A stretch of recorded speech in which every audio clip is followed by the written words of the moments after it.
Welcome back to the Midlife Maverick podcast, the show for men who refuse to settle and are ready to reclaim their health, purpose, and power.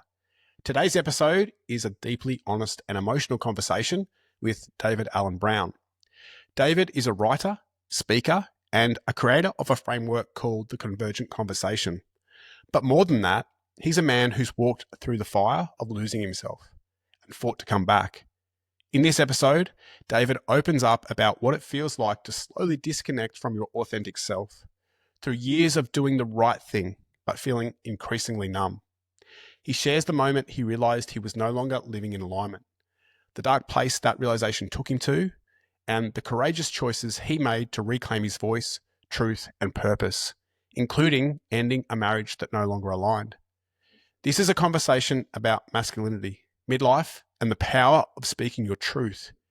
If you ever felt like the life you're living isn't quite yours anymore, if you've silenced your inner voice for far too long, or if you're ready to reconnect with the man you truly are, this episode is for you. Let's dive in. David, welcome to the Midlife Mavericks podcast. I'm excited to have you here. I so appreciate the invitation. Thank you.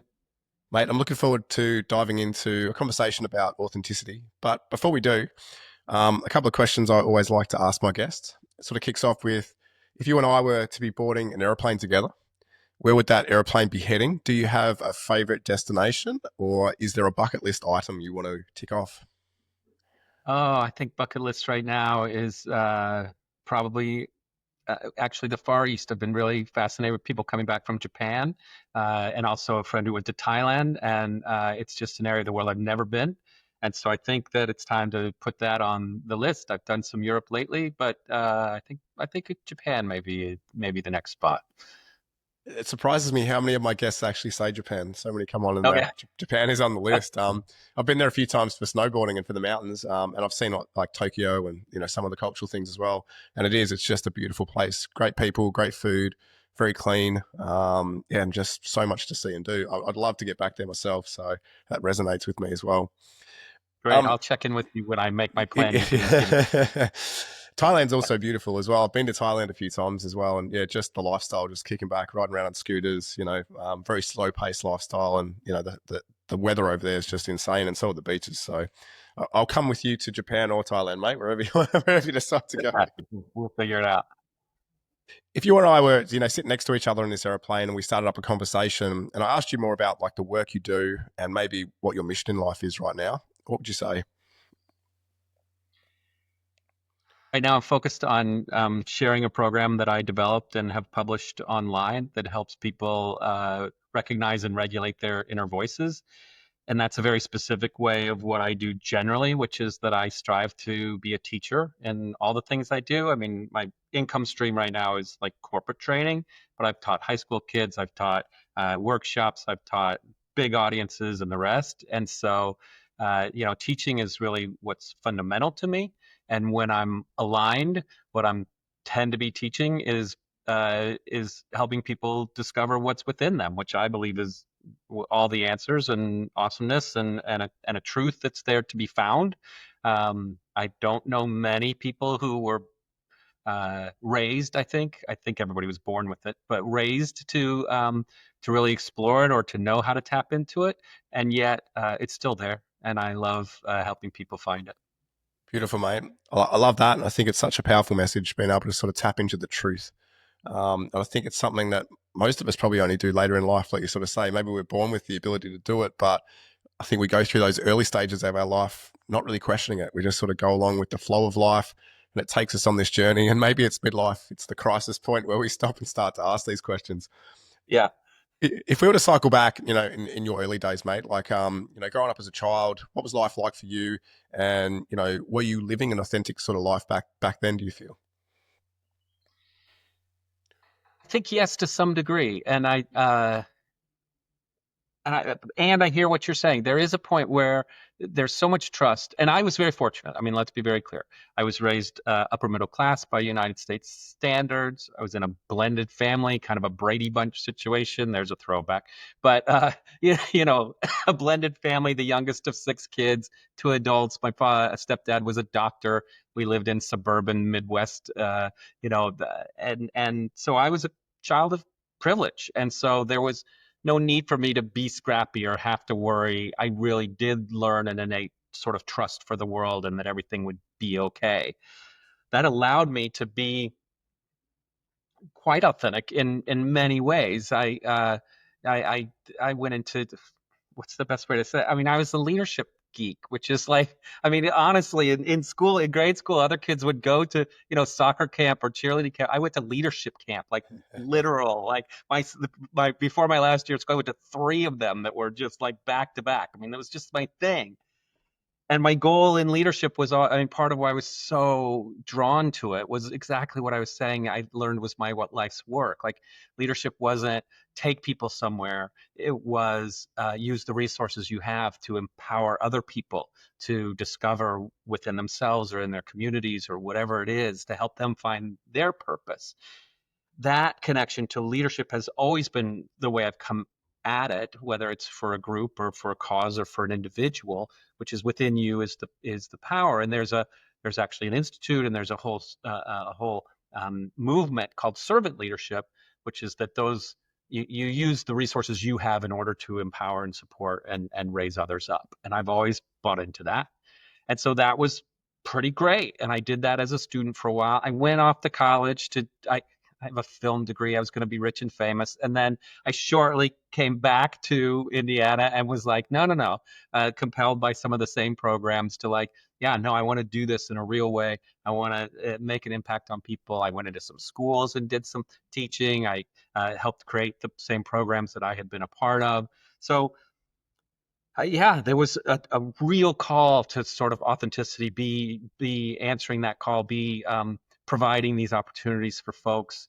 And even into my mid and later 20s, I started doing more programming for an adult audience, same type of thing. Within you is the power, and let's see if we can discover it together. So for quite a while, I felt like I was hitting on all cylinders. Yeah. Yeah, awesome, mate. So you've had leaderships in your blood by the sounds of things. So you've had it from a very young age. It's been a big strength. Yeah, it's super lucky to be, handed that opportunity. And I do think that leadership is sometimes granted. And so, you know, absolutely. And so that, I mean, those are the first few chapters for sure. Not always, it didn't always stay that way. Yeah. Well, that was my next question. Where did that leadership take you? Yeah, Let's dive right. deeper. I think one of the things that I look back on now and really appreciated at the time, but see the effects of it in retrospect. And that's how kind of fiercely independent I was. And so the notion that I would develop my own programs, that I would fund my own conferences, that I would write my own books, and that and a sense of confidence that because I was answering the call, because I was doing it in an inspired way, that it would all just work out. And so I think that one of the first, it was a compounding reality in my late 20s that, oh, I'm going to need like something to sustain me. I mean, I'm going to need money. Like money is a real thing. And it's hard to do it on your own. And so I started to become discouraged as I got older and realized that this path, while powerful and genuine, may not provide me with the things that I'm looking for. So I started to go into other meaningful work. I led a nonprofit educational organization. I was trying to sort of blend the two, but the beginning of the turn was maybe there's a more traditional way. Like, look at the way all these other folks are doing it with their houses and their, and getting married and all these, maybe I could still be me, but it should look a little more like everyone else. And I'm not saying that isn't true for some people, but it was a little bit of the beginning of the turn for me. Yeah, very very interesting, mate. I think it's easy to fall into that trap, isn't it? Like we've got these check boxes we've sort of got to tick, and earning money is one of those things that we all have to do. And we sort of start to fall into that pattern of go to university, get the career, climb the corporate ladder, starting to tick all those boxes, but it's just not feeling authentic. Or we get to a point in life where it's like, is this it? Or we start to question that just a little bit. Yeah. Is that what Yeah. happened to you? Like when was this sort of turning point? When did you realize that maybe you weren't living authentically? And what sort of happened there for you? So, one of the very authentic choices that I made, and I'm glad there's no regrets. But after we were married, and when my wife and I had our first child, a bunch of circumstances kind of came together, and I ended up being the caretaker and the stay-at-home dad for my kids. And eventually, we had two kids, and I was stay at home for their whole school. For the next 18 years, I was stay-at-home dad, which is, and I'm not being facetious, which is very rewarding work, which is really amazing to be able to develop that relationship, which is profoundly difficult. And I ache for the people who didn't have the choice to do it like I did. I mean, in our culture for a long time, many people were expected to do that. And I imagine that many of them were very frustrated because if it's thrust upon you and it's not your thing, it could be horrible. Meanwhile, I was very good at it. I was grateful to be in the situation, and I was married to a successful businesswoman who was providing everything that we would need. I set that premise up because it wasn't until later, till my kids were gone, that I realized I can be really good at something. It can be extremely meaningful. It can be even rewarding, and it could still not be my calling, what I was meant to do, what I'm really here to do. And I think that what happened over the course of those years is that though I was able to grasp onto the rewards of all of those things and be grateful, I was also simultaneously ignoring not even a huge, like the fundamentalness of my being. Mm. And so when the responsibilities of that waned, when the rewards were less because teenagers are tough, when the rewards are less because then they move out and they're on their own, or etc., then I had to start examining, well, where was I? What was I feeling? Now, this was compounded with also some struggles with mental health and some real depression, and that my primary relationship was waning, and that I was stuck in a cycle of affirming something that wasn't necessarily. I could affirm the truth of how of what I said before about the importance of the work, but I was ignoring the truth of, yeah, but what about this thing that you know? And you recognize, you even said it back, man. When you were young, you were leadership all over, and you were making a difference. And so there was a big part of me. Some of your listeners may get to a point and they're like, I need to figure out what it was, what it is. And I honor that. That's a thing that happens. I was in a place where I needed to remember because I had experienced it before. And I think that callback, that longing for, oh wait, I remember who I was and when I felt full and when I felt like I was, answering the call. Uh, hmm. So until I started to do that pull, hey, remember when? And there was a big side of me saying, remember when? And there was a big side of me saying, be grateful for now. Whew, that got really rough, really rough. Yeah. It's a powerful insight that you captured there, because I think so many guys get to that point in their life where they're doing well. On paper, everything looks successful. Everything looks great. Good income, good house, good car, beautiful family. And they're grateful for everything that they have, but they still feel stuck, or they feel disconnected, or they just feel like maybe there should be some more to life. And when you were going through that, like obviously being a stay-at-home dad, such a powerful job, such an important job. I've got a little one myself, and there's daddy daycare where I have to take care of her too. And those days, I love those days. But again, it's not my calling. It's what I do. But I'm not full time. But I'm just curious, like, how are you feeling at that time? Like, you're doing such important work, but what's that doing to you mentally and physically and emotionally?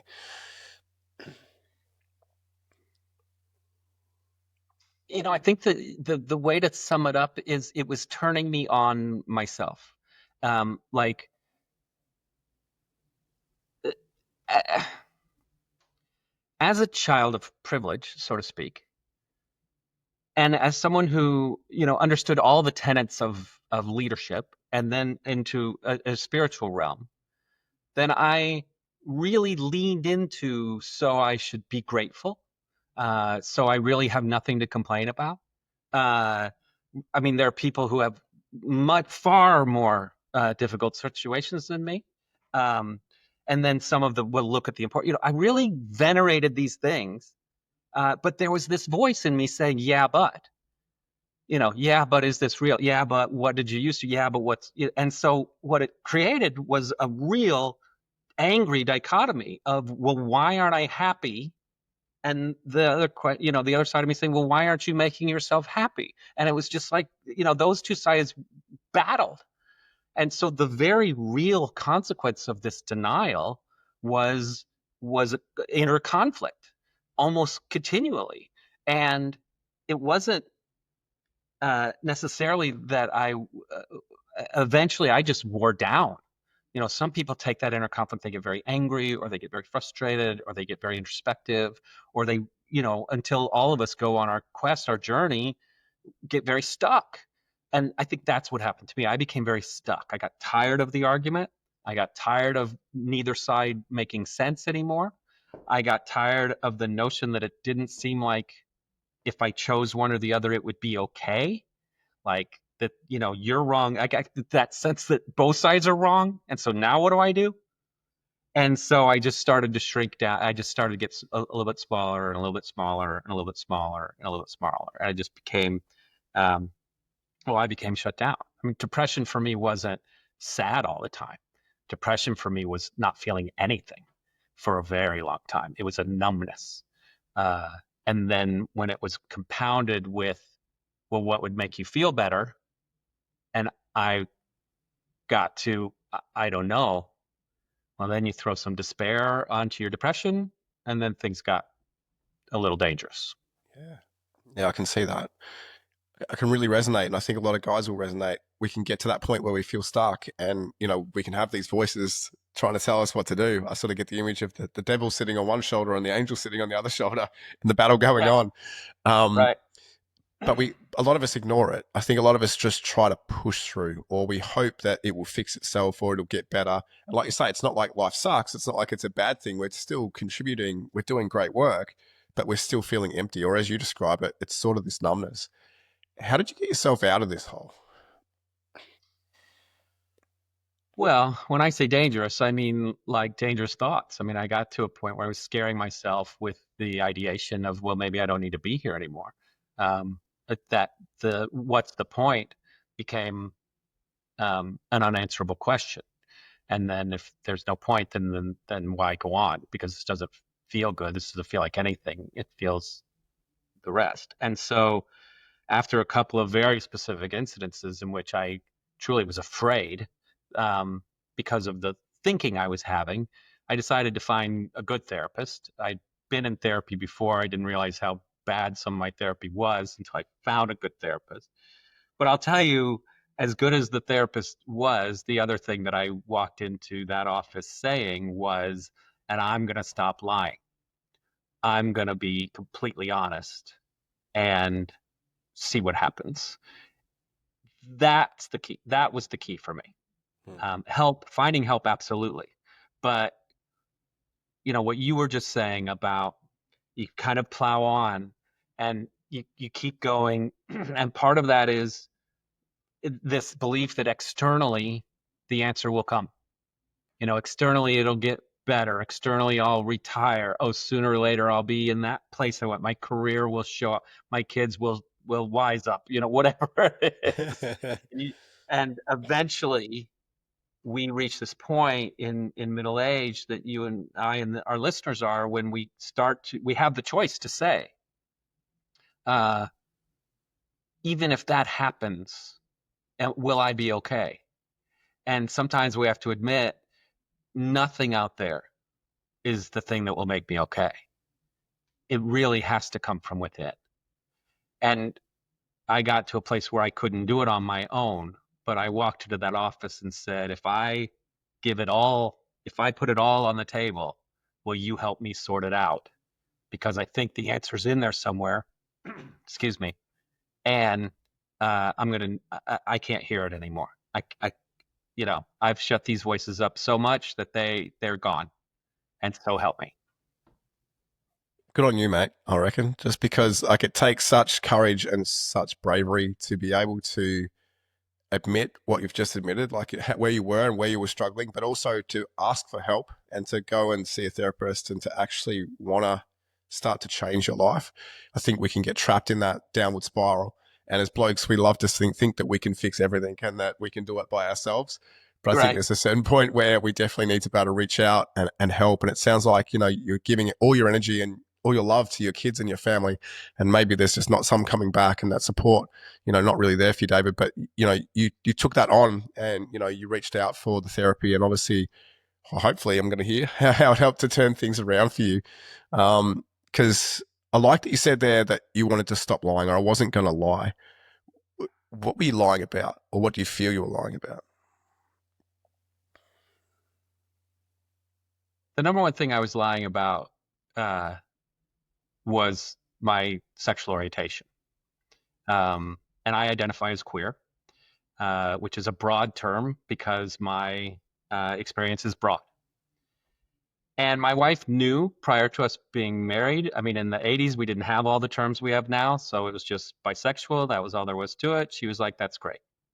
And you're in a monogamous relationship now. So whoever you're attracted to, I'm the one. And I thought, okay, great, because it doesn't matter. You're right. This is the way marriage works. It's not important.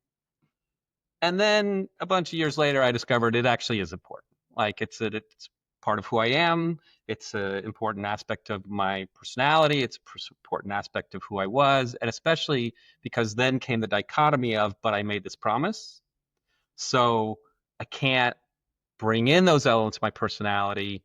So, I mean, we just talked about muting voices and shutting things down. And so that was a primary place in which I was shutting things down. Um, and it became toxic, uh, partly because, full disclosure, because I don't like the word cheated, but I had experiences outside my marriage, and then she found out, and so then we didn't resolve them well, and so that became, a little tumor in the relationship that just grew over time. And so it was a very complex situation. And part of what I was lying about was so much of the things that I thought didn't matter. Just what I was saying before. It doesn't matter if I'm fulfilling my purpose so long as I'm in service of my family. The value of raising kids to be their best is more important than what I might need or so. Lie. The sense that my voice or my teaching, no one's beating down my door, so why should I care that if my writing is being read or I'm making an impact as a teacher? Lie, because it's very important to me that I make an impact in the world. My relationships and who I want to be with, including, is my primary relationship healthy anymore? Are we dealing with things the right way? Oh, sure we are. Lie. Oh, is my queer identity important to me, and do I need to begin to step into that? No. Lie. And so it's like, Mm, okay, stop. And then the other side of it was, and this was really big, and my therapist beat up on me for this for a really long time, and that was, do I have needs of my own? No. Lie. Do I have wants? Because then we got to the next one. Well, there are things I want. Is that okay? No. Lie. And so, like, I had gotten to the point where almost everything that was important to me, I was suppressing. wow. And I had created these mechanisms for making that okay. Mm, Everything from I'm doing it for my kids to it's better to be grateful than a whiner. I mean, I had and all of these mechanisms that allowed me to shove all of that down. And so it was time. So he walked me through. Uh, well, we started with self worth. beautiful, mate. Thank you for sharing that. That's very powerful what you've just sort of said. And it just sounds like David was just shutting down David. Like David wasn't there. And you talked about feeling numb, but I can just see why, or it explains clearly why you were feeling numb, because everything that David needed and everything that David wanted was just pushed away. And you were living So this life that just wasn't authentic or wasn't aligned with who you wanted to be. And it spiraled into, where you were in terms of, the thoughts you were having, but also needing to see the therapist. And I just want to reiterate though, because I want people to be able to respond to this on their own terms, whatever Yeah. they're dealing with. One of the things that was so insidious in a way, and I want people to really pause and think about this and recognize whether or not it's happening for themselves, was I talked myself into being responsible for exactly where I was. I talked myself into saying it's all okay, or you shouldn't need anything because you have everything that you need, or you should always serve others and put them first because that's such a great high moral concept. Like we talk ourselves into things that really sound pretty awesome. I could paint a picture that, oh, I mean, the example I use when I tell her, I was Superman. Are you kidding me? Like I could do it all. My house ran like the PTA thought I was the bee's knees, and the carpool was never late. And we can venerate so much goodness, and then let's take that a little further. What happens with Superman? Everybody's thrilled when he comes in to save the day, but nobody asks what he's doing for dinner. Like and that's exactly what he goes to a literal fortress of solitude when we don't need him. And then won't you please show up and save the world? But who's going to tear down Superman? We all want to be Superman. So that's the connection I want listeners to understand is we can trick ourselves into believing that everything is great and leave out the fact that we're lonely or not cared for or not asking for what we want or not getting what we need, and etc. And so that's what I want folks to understand. No victimization here. No.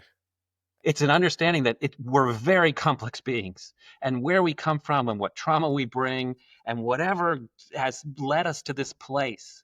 Every one of us who's listening, okay, great. And let's be honest. Let's be really honest. I love that analogy. I think that Superman analogy is great because it's like from the outside, Superman looks like he's got it all. He's the superhero. You could pick any superhero. Well, what a life. But then behind the scenes, when they're home alone, what is their life like? Or it could be like celebrities, the celebrity in the spotlight that looks like they have everything, all the money, all the fame, all the success, but what's Right? going on behind closed doors? Sure. How is their mental health? How is, all the things that are happening? You touched on worth there, and when I hear you speak about worth and you finding your worth, what pops to mind for me is like defining success. Like, what does success look like to you? Because we can have this vision of success or what society tells us success looks like, and we're striving to be that, and we're working towards that success, but just not feeling connected to it at all. So, when you talk about finding your worth, are you talking about redefining what success means to you? Yeah, I mean, I think we all are. And I think that that's such an important part of the journey to reclaiming or to being whole. And what's remarkable about the support that I received and that I would offer to anyone is I'm not going to define that for you, because that's as bogus as me saying it's about money and cars and whatever. Well, oh no, it's really about, and I could put out all the platitudes and pull out whichever holy book you want. I mean, I'm versed in so many of them. I mean, I'm a spiritual person. I have my particular point of view. You bet, great.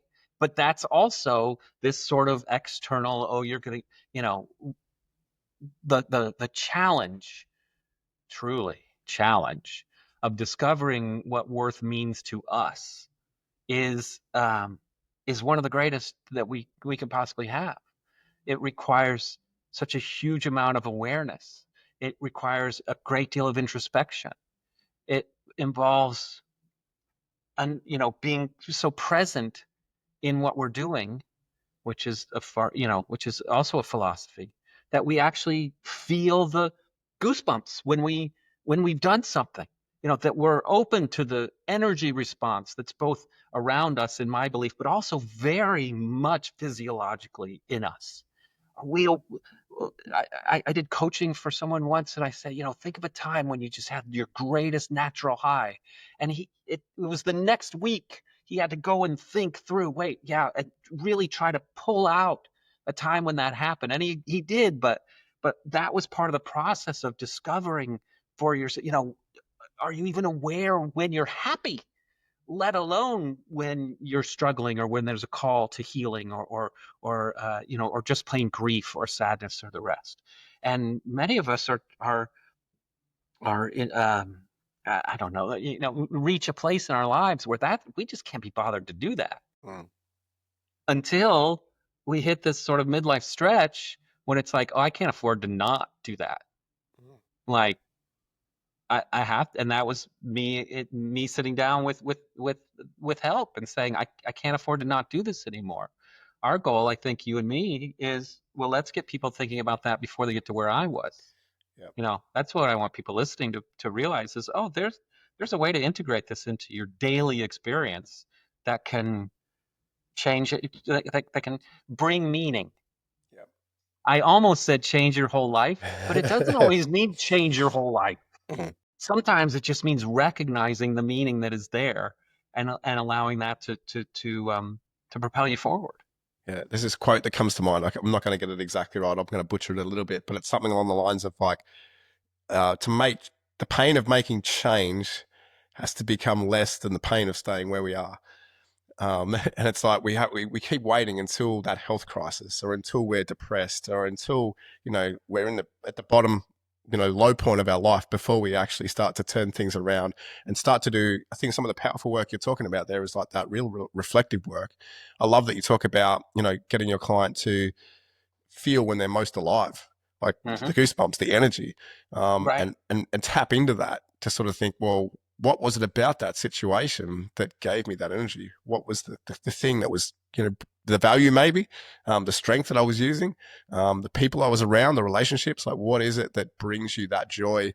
And can we bring more of that into your life? I think that's such a powerful message. When you're working, when you're working with your therapist and you're going on this sort of journey, like, what were some of the tough decisions you had to make, do you feel?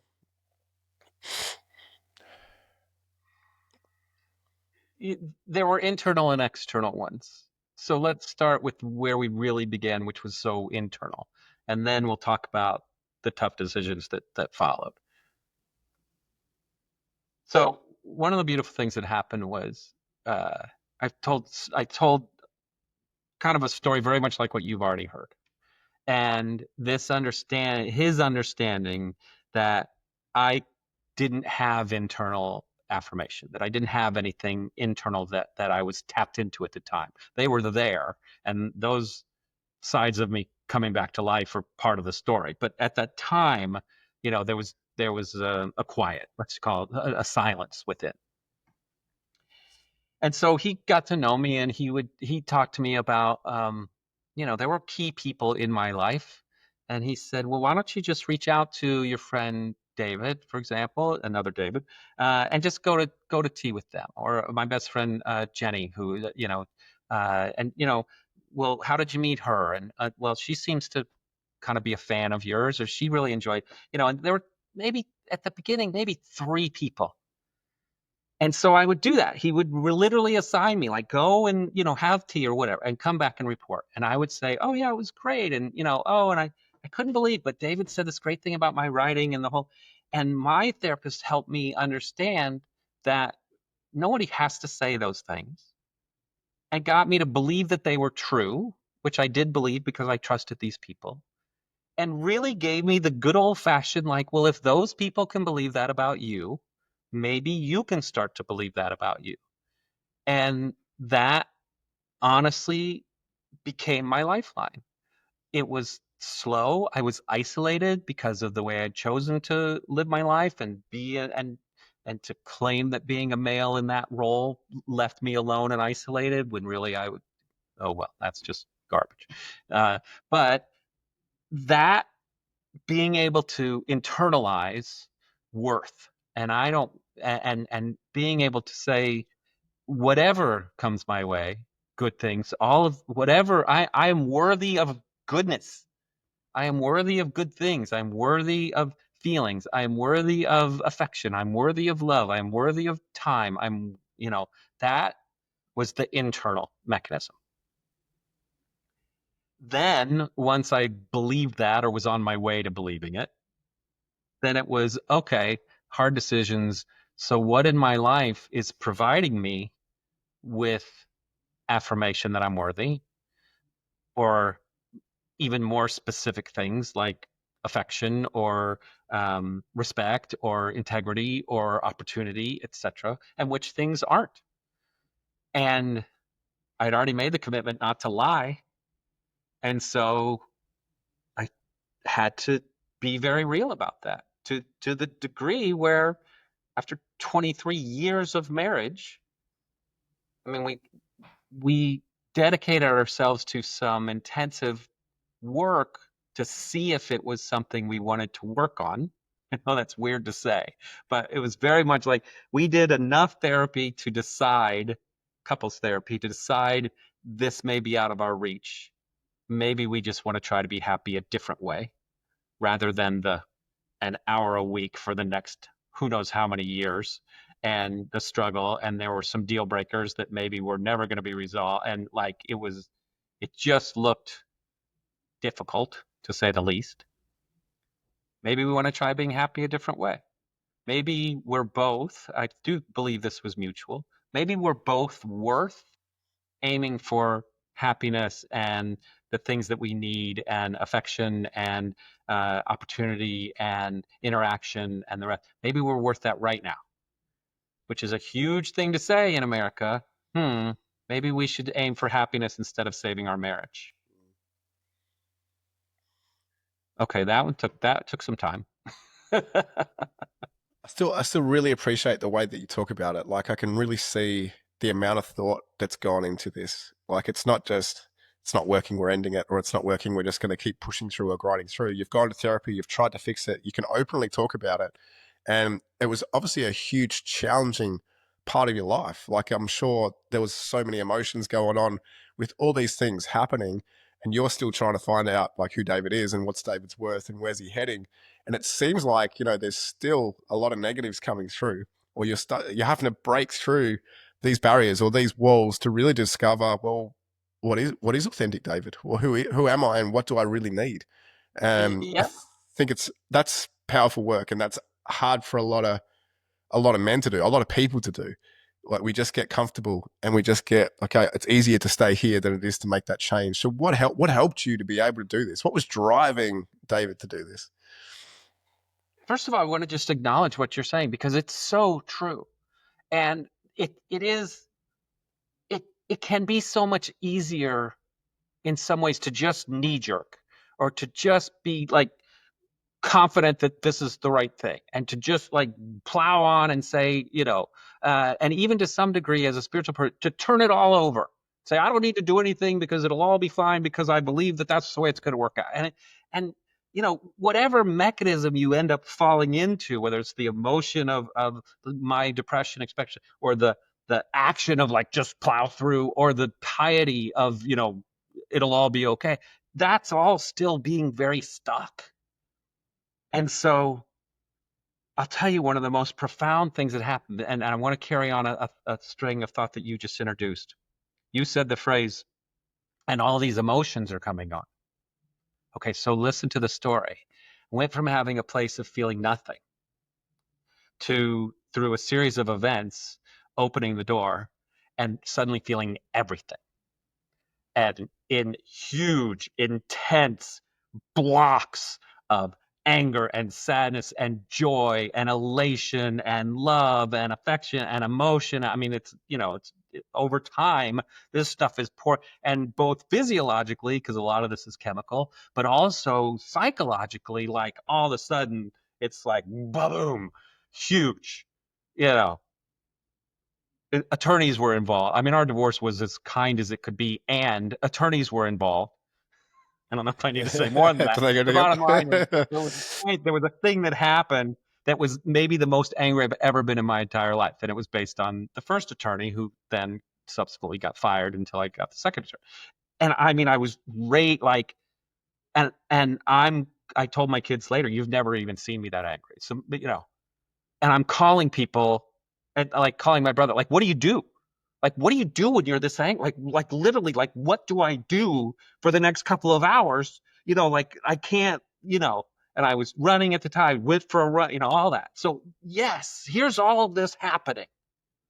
And I want to give your listeners the maybe the most important thing that I was able to do at the time. And that was remove judgment. And I mean self-judgment. Because when I'm crying, or when I'm angry, or when I'm jealous, or when I'm scared, it could be so easy to say, oh, well, those are the bad emotions. So you don't want to feel that, or it's wrong that you're feeling that, or for heaven's sakes, get the heck out of this. But I was so emotionally void that every emotion, I was just grateful to be having it. I was just great. And so the switch from judgment to gratitude was profound. The switch from, let me just say that again. The switch from judgment to gratitude meant that, oh, yes, this is agonizing when I'm that angry. Yes, it's startling when I wake up in a state of apprehension and fear. Remember, I left a situation in which I was not earning an income. I mean, I was a true stay-at-home dad. So now there's all of this. How do you build a career and a lot? So yes, all of this is big, and it's scary, and it's sometimes it's joyous, and there's great delight, and there's all of it. And so yay, like I'm just so glad to be feeling.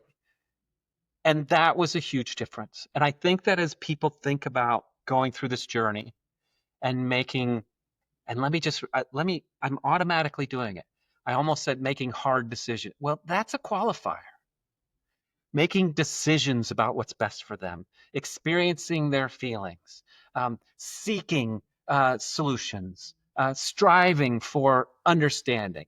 I mean, I'm removing all the words that are like, a higher purpose or better understanding or, a fulfilled life. Okay, no, let's take all those adjectives out for now and say, no, I'm going to just be grateful that I'm willing to take the journey and to understand that that's what life is.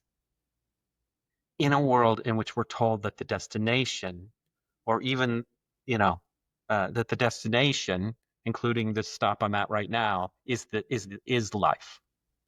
It's like, no, it's the journey that is. And there is a very holy call. If you're feeling that pull, if you're feeling the frustration, if you're feeling the disconnect, we call that the that's the universe, the Holy Spirit, the energy vibration, whatever you believe. That's it saying, we're lonely without you. Come be fully you, because we need you. We need you. And honestly, there was a point where I turned the corner. I wrote this whole story down. Hopefully you'll read it someday when it's published. I turned the corner and I basically said, okay, I think I'm ready. And the universe sort of went, oh, and they threw me challenge after challenge. I said, okay, maybe I'm not. This is what's happening for people who are like, well, should I do this or not? But that pull, that isn't just you. That's all of the energy, all of the people who are looking to you for inspiration, for calling, and for support. For you, when you are your very best, that makes the whole universe better. And that's why, in the minuscule of it, when I start bringing my faith into it, and by faith, I don't mean faith in a higher being. I mean faith in the interconnectedness that we're all a part of, faith in humanity, faith in energy, faith in relationships, faith in you, faith in anyone I meet on the street for a moment, or anyone I choose to spend my whole life with. That when I see it in that picture, then I'll be grateful for the journey way beyond being judgmental that it's happening. Wow. I love it. It's the wake up call, it's like you're in numbness and you're going along and it's like all these emotions sort of hitting you. I think that's just it. You sort of said, when we feel stuck and when we feel disconnected, that's a sign. That's the universe speaking to us, saying that something needs to change. It's not a bad thing. We can look at it as, it's going to be a challenge, but we have a choice there of like how we perceive that challenge and the way we take that challenge on board. I love how you can talk about your emotions. I love how you can just sort of say how you're feeling, like really angry and really frustrated, and all of these things sort of bubbling up. But yet, these emotions aren't bad. These are human emotions. David is a human, and he's allowed to feel these emotions. And the fact that you can sit back and not be so judgmental and have that self-compassion as you go through, obviously, the challenge that you're going through is just incredible. What advice would you give? Well, how did you not be so judgmental? Because I think we all fall into that trap. It could be those voices in our head telling us that we're not good enough, that we don't deserve this, that we have to do more, be more, achieve more, whatever it is. So what The question is was the like, question? how do you step back and not be Yeah. so judgmental? Because Right. like we've got these voices in our head that are telling us all the time that we're not good enough or what's happening. But how did you find a way just to be able to accept that and have that self-compassion that you talked about? Yeah. And again, let's talk about the immediate, and then let's talk about something bigger. And so my therapist really, like, he's just a plain talking guy. And I would tell him of oh, but this voice keeps telling me. And he said, sometimes you just have to smack that voice in the head. Like he's like, get angry at them, do whatever it takes. Like tell them to shut the F up. Like whatever you need to do, depending on the circumstance. Sometimes that is a real pattern. It's really true. It's really there. It's very real for you. And so in just as real a state, you can tell it that it's not helping right now, or just plain shut up, or I don't need that. You don't have to fight it. You don't have to, figure it out. You don't have to anything. It can just be, that's not what I need right now, which goes back to some worth and being able to say what you want and need. But so often we know we don't need a smart ass voice in our head telling us that we're terrible. So, pretty much anytime that pops up, you could be like, yeah, don't need that right now. Thanks. And sometimes it's that gentle and smart alecky, like, yeah, no, no, thanks. And sometimes I would have to be internally very angry. But those patterns, having the awareness that it's there, and then literally intervening. And sometimes it's not, like for me, it's so often voices, which we can get into, but obviously I'm a very verbal person. Um, for other people, it can just be, patterns of thought. Um, the true answer to intervening into someone, even in my very depressed state of suicidal ideation, was, okay, that's just a thought. You can literally interrupt it. You can literally say, no, thank you, not now.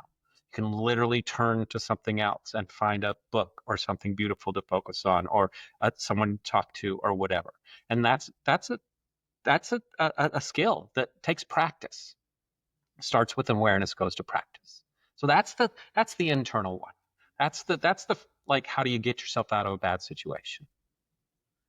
Then what I discovered is this great phrase, which is, every emotion is a gift.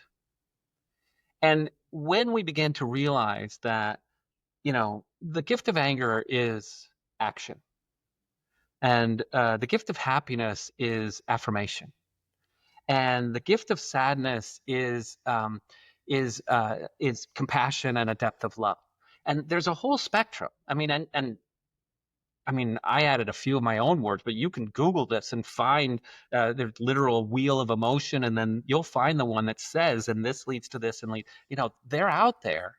And so that's part of, okay, I'm feeling this, and I'm going to just feel it in the moment. And then when I'm ready, sometimes right away, sometimes a few days, like months, sorry. How am I going to integrate this into what I need to do? Or, as we were just saying before, what message I think might be coming from the universe here, or something I've missed, or something that I need? What's the gift of this emotion? And when I enter into that, I've done this interpersonally. I had someone, dear friend of mine, and her wife was working at a law firm, and they were getting ready to move, and there were different reactions within the firm. And the firm, there were certain people there who were just starting to just make it nasty and starting to undercut her work. And this is all my friend's partner. This is not happening to her, but she's expressing, I'm so mad at them. I just want to go in there and make it better. I'm so frustrated for my partner. I just want to hold it. And my friend was getting really frustrated because they were having all these emotions. And I said, actually, I think it's so beautiful that you care about her so much that it makes you this frustrated. Can you see the gift of your compassion and know that it's great that you feel this way because it's an indicator of how much you care? And it was that switch from judgment to gratitude and meaning, and it changed her entire outlook on the whole thing. And that's what I found could happen. Why am I so afraid of this happening or not happening? Why am I so angry? And just to go full circle, one of the kindest things anyone said to me in the midst of that anger episode was, I believe anger is the proper response in this situation. Wait, I was kind of raised to believe that anger is never the proper response to a situation. And someone gave me that gift. Like, no, based on the story you told me, I think anger is exactly right. Go with that. And it was like, oh. And then later, of course, well, what is this anger trying to tell me? I've been very disrespected in this situation. I'm not getting what I need in this. Okay, so action is required. And then I integrate my activated voice, the side of me that wants to do. And so then it's like, oh, now the doing side of me is responding to how I'm feeling. Sometimes to take action in the outside world, sometimes to take action in the inner self. I can take an action that helps soothe you. I can take an action that helps take care of you. I can take an action that helps you feel safer.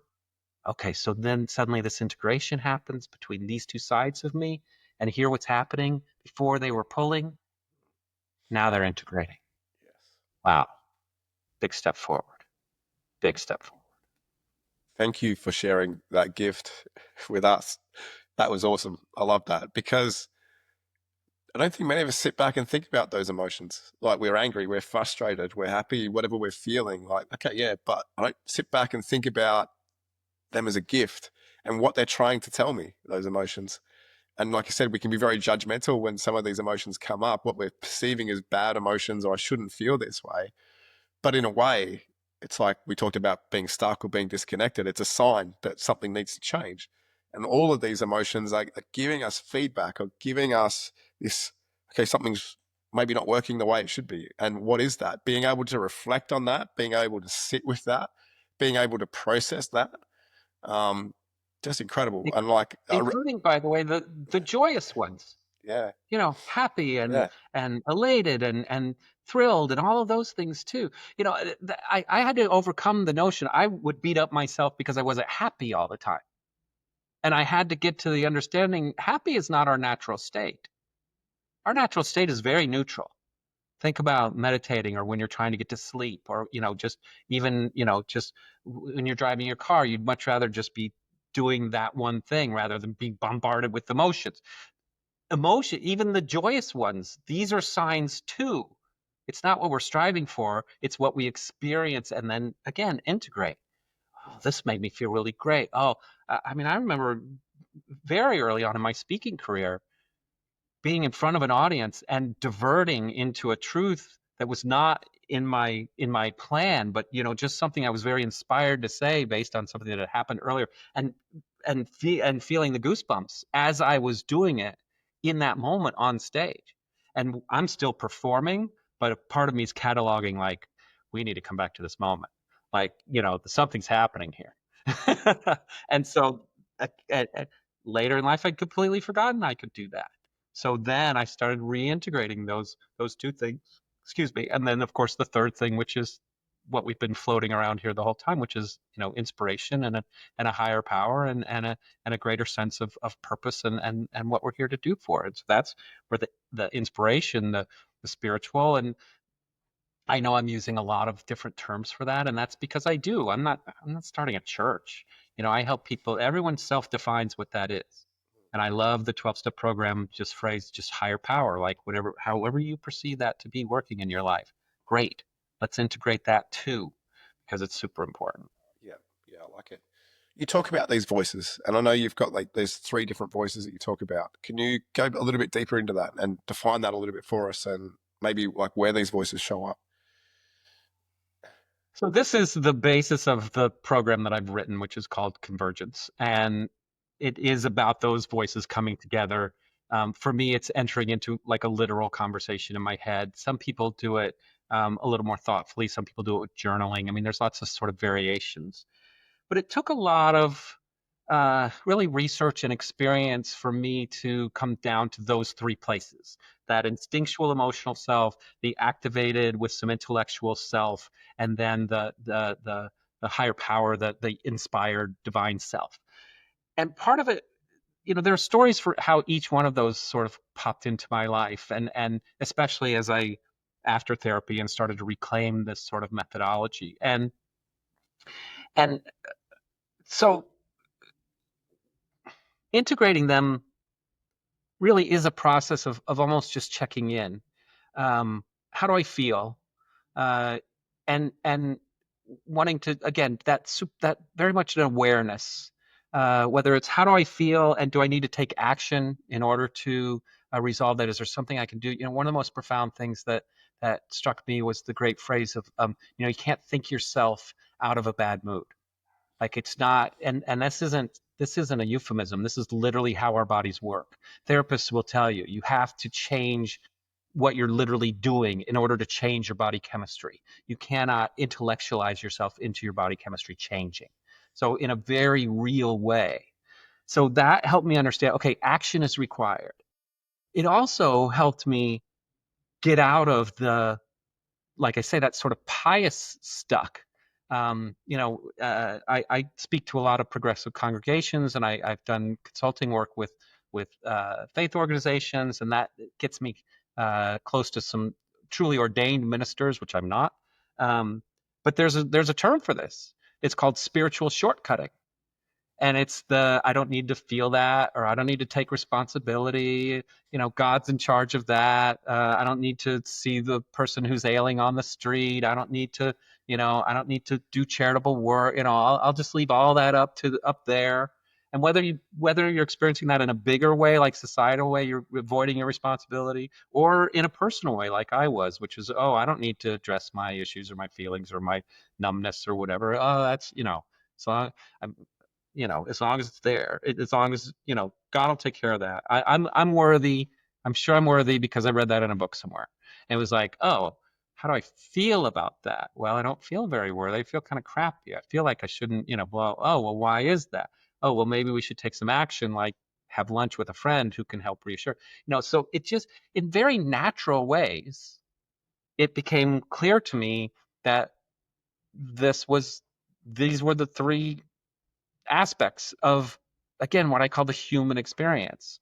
Because part of what happens with spiritual shortcutting is this notion, especially in New Thought, if you start getting into really radical, like, um, you know, broader energy dynamics, there can be a real dynamic of, well, none of this is real anyway. We're just temporary voyagers here. We're just here to teach other people lessons and receive them for ourselves. And so it's fine as long as I study or just meditate. And I'm like, it eventually occurred to me, that doesn't feel right either. There's this phrase of, we're just spiritual beings having a human experience. And that was the way of sort of erasing that none of this really mattered. And I was just like, that doesn't feel right to me. And I eventually changed that to, actually, I think we're human beings capable of a spiritual experience. Because, I mean, I'm here, like this is real and my tears are real and how I'm affecting other people and how they're affecting, that's a thing. And so to just kind of push all that aside as nominal, that didn't make any sense to me either. So this human experience. And later, early on, I had these conversations, and I got a little caught up in that notion. Only crazy people talk to themselves, and I was like, well, I'm in big trouble then because I do it all the time. But then I learned, in school, and then I learned about Freud and the ego and the superego and the id, and then I heard about Jungian philosophy, and then I learned about this. Like, this is something that actually is quite well understood. I just don't know that I've ever experienced it in this way that I'm trying to teach, which is, you can sit down, you can respond to what's happening. You can use it as tools and then integrate, because the most powerful action we take is one that seems to come from inspiration, seems to come from our connection to the universe. We're taking an action based on that impetus, and it makes us feel whole or peaceful or joyous or whatever it is. That's what convergence is. When all three parts of us say, yes, yes, yes. And that's what we're looking for. And sometimes we can do that in anticipation. Hey, something's coming up, or I'm looking for a purpose, or I'm going on this journey that we talked about earlier. And sometimes it happens in reaction after the fact. How did that make me feel? Do I ever want to do that again? Yes, no. Do I want to do that differently? Well, I'm so called. Last year, this whole program is something I was called to put out there. And last year I was called to write my memoir. And I'm like, really? Like me as the main character? Like, are you sure? And I had to go through almost any time before I sat down to write. Yes, like this booming voice saying, write it. And this part of me saying, this feels healing and good and right. And then, yeah, well, in order to feel that, I have to literally type out the words. And so, okay, here we go. And is it published? Are the publishers No, I'm trying, I'm shopping it, whatever. We'll get there. But when you come into those convergent moments, the result almost isn't the point. It's how it fills you full circle to the point of this podcast and to why we're sitting down together. How do we discover that for ourselves? Yeah. Well, we find it in convergence. We find it in those moments where those three elements of our human experience come together, and I mean, I did a whole program at this, and I just felt so stupid because I was just sort of like, so describe that. And I'm like, you'll know. Like, you don't, like, you'll just know. I'm like, I wish I could write the ultimate like poster or bumper sticker that's like, this is what it feels like. It's like, I can't, it just, it is, it's the essence. It's the truth. It's what's real, and you'll know. I like the way you said at the start, it's individual. It could be journaling, it could be speaking, it could be, so many different tools that we could use to probably do this work and to uncover that path forward. And what I get from you sort of saying, and correct me if I'm wrong, but maybe authenticity is the integration of all three that you're talking about now. So we're trying to find this convergence. And when we do, it's just like everything aligns and it feels, rewarding, or it feels whatever emotion it is, because we're starting to figure out what's important to us, and we're starting to, I suppose, uncover our authentic self in a way. Is that what you'd say? I do, and authenticity, which we want to say is an external thing, it's how I'm presenting myself. But consider that authenticity is really that we're honoring ourselves, that it's an internal thing. And that's where I think you just took us, which is that sense of it feels good because it's something that happens in our being. And it may be a specific action, or it may be an acknowledgement of an emotion, or it may be an acceptance of a higher power. And it's the integration of all of those things. But what it is we're honoring that for ourselves.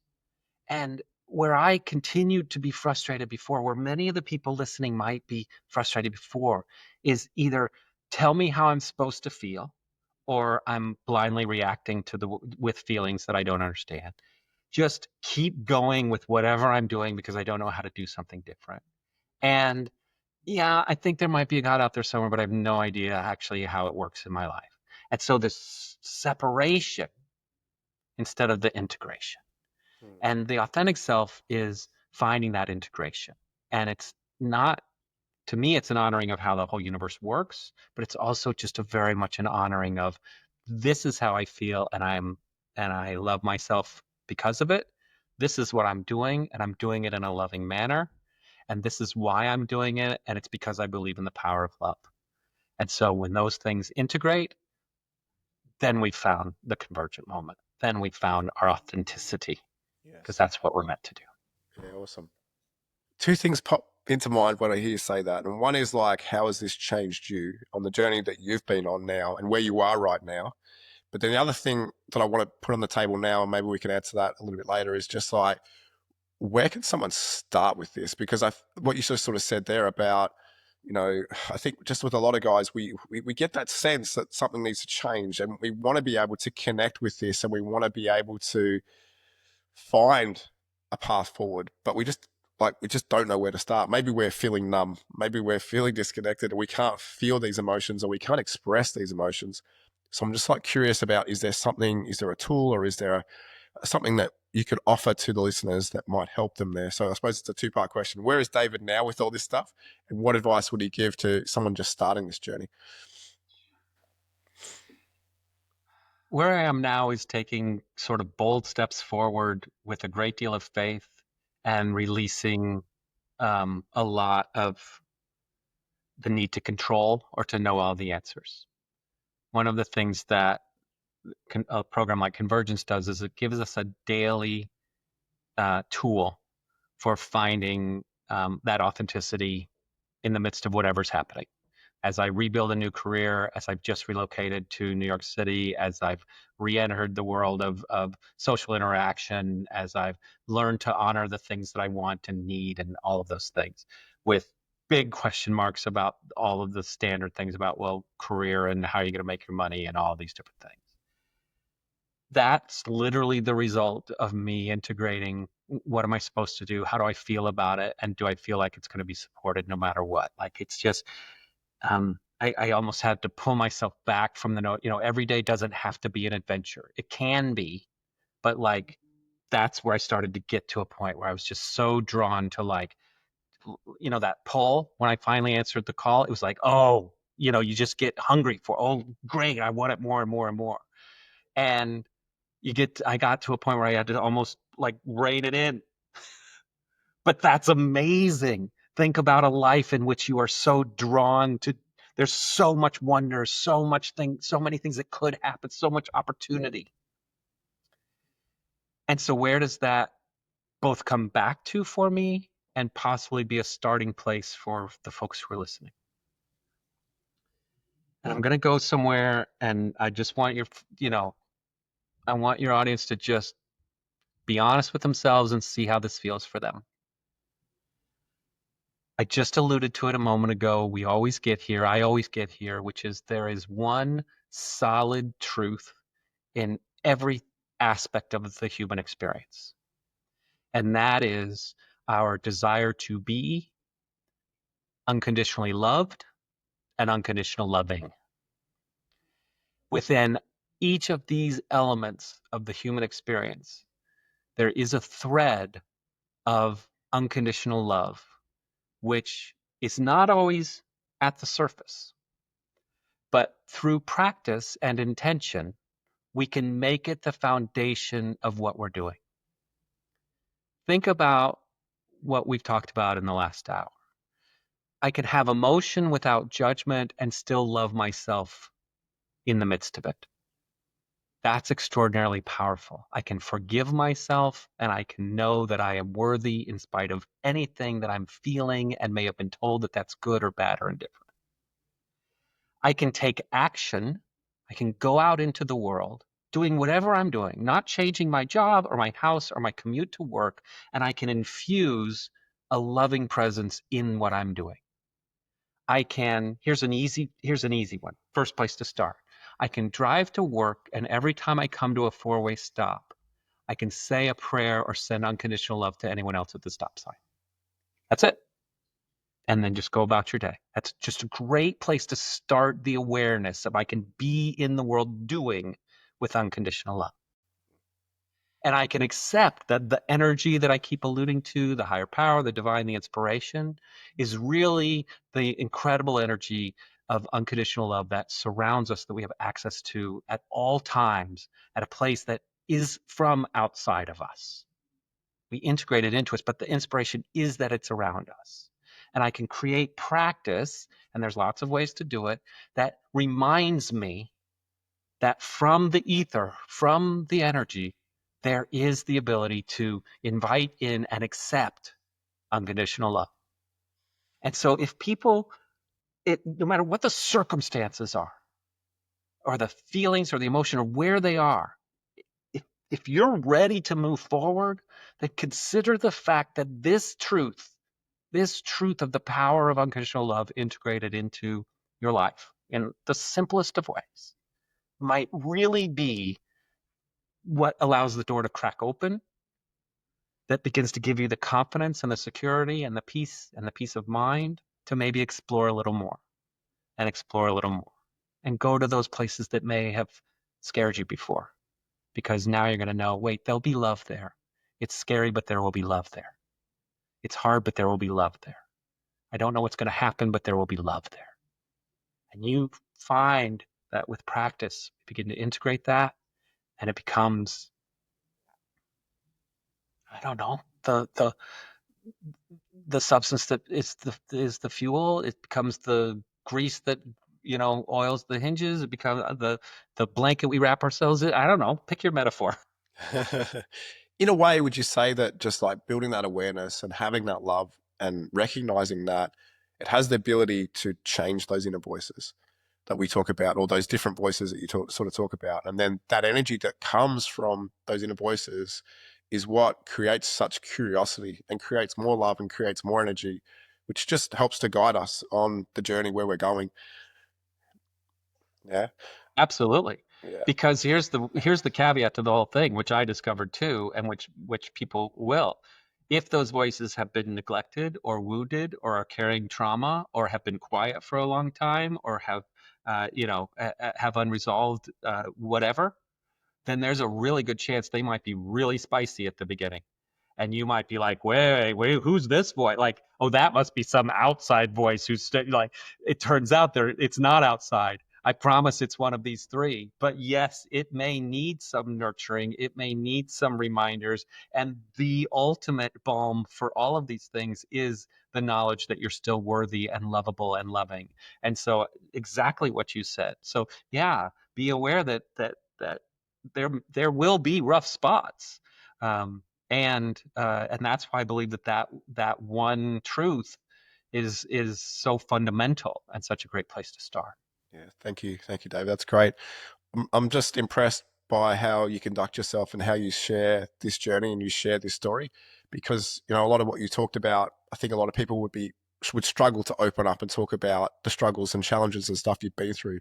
And you've also just given us so many gifts throughout this conversation in your own story, but also in just letting us understand how we can be not so judgmental with our emotions, but also starting places of where we can feel more love in our life.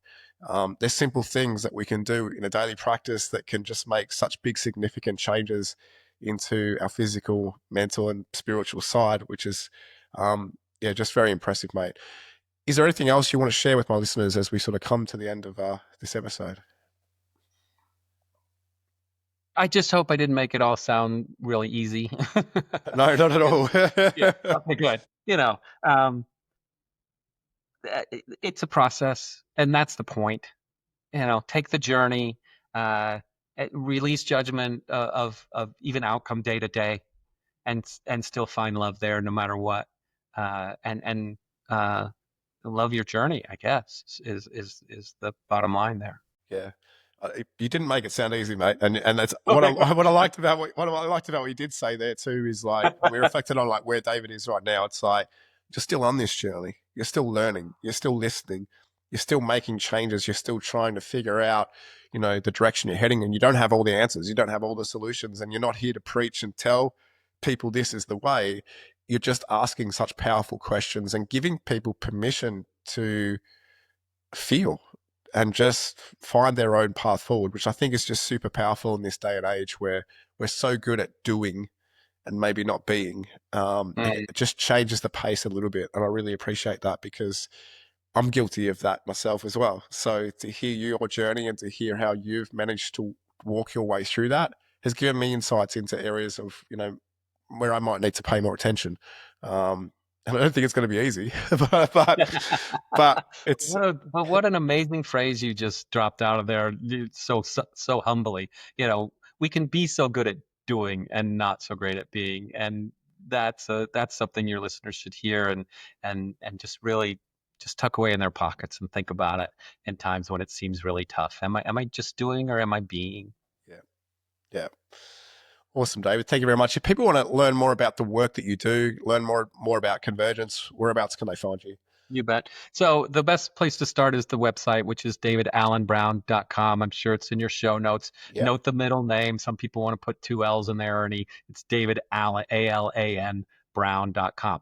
And you can find the program there. And I'll warn you, it's big. And, there's like 27 lessons and a whole bunch. Just don't let it overwhelm you. Don't let the price overwhelm you. The first thing, just reach out to me and we'll just make a connection. We'll talk about what you need and what you're looking for. We're also putting together like a super short mini version of it that's going to come out really soon. And so, again, my goal is to teach. And if someone wants to reach out and be in touch with me about any of it, then I guarantee I will be open to connecting and to learning together. Beautiful, mate. Thank you very much for your time today, David. I've really enjoyed this conversation. Thanks. I appreciate it. I hope this conversation with David stirred something in you, because the truth is, many men in midlife are living lives that look fine on the outside, but feeling misaligned on the inside. If you're starting to question where you're heading, if you feel like you've lost touch with your health, your purpose, or even your own voice, I want to invite you to take the Midlife Assessment Scorecard. It's a free tool we created to help men like you get honest about where you are in 5 key areas: your health, your career, your relationships, your freedom, and your purpose. In a few minutes, you'll get a personalized score, plus real insights on what needs attention and what to do next. Head to midlife-mavericks.com.au or click the link in the show notes to take the next step in reclaiming your clarity, energy, and direction. You don't have to drift through midlife on autopilot. Let's make it the most powerful chapter yet. Thanks for tuning in. I hope this conversation with David stirred something in you, because the truth is, many men in midlife are living lives that look fine on the outside, but feel misaligned on the inside. If you're starting to question where you're heading, if you feel like you've lost touch with your health, your purpose, or even your own voice, I want to invite you to take the Midlife Assessment Scorecard. It's a free tool we created to help men like you get honest about where you are in 5 key areas: health, career, relationships, freedom, and purpose. In a few minutes, you'll get a personalized score, plus real insights on what needs attention and what to do next. Head to midlife-mavericks.com.au or click the link in the show notes to take the next step in reclaiming your clarity, energy, and direction. You don't have to drift through midlife on autopilot. Let's make this the most powerful chapter yet. Thanks for tuning in.